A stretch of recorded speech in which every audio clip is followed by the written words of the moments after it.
दोस्तों लहंगा लिया चुका है, देख सकते हैं। चलो दोस्तों नमस्कार, कैसे हैं। आज हम लोग हैं शॉपिंग करने आए हैं, जो कि बनारस के बाद खलीलाबाद में शॉपिंग करेंगे। खलीलाबाद जो कि 22 तारीख को प्रिया भाभी का बर्थडे है, बस उन्हीं को सरप्राइज देना है। अभी कुछ पता नहीं है, मतलब इनको नहीं बताया जाएगा क्या लिया जाएगा। इनको कार में बैठा दिया जाएगा, तब उसके बाद डिग्गी में हम लोग रख देंगे।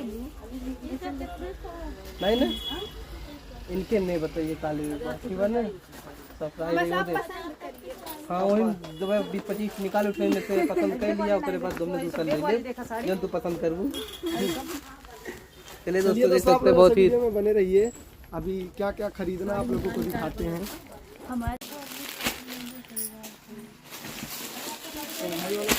तू कक्को पसंद आवे लई लो। हाँ हाँ तो लई ला, इन्हें कहिया बाद में ना रिकॉर्डिंग कई के रख लेता नी कि बाद में कब पावा। दोस्तों लहंगा लिया चुका है, देख सकते हैं। आप लोग बस कमेंट करके बताइए कैसा लहंगा है।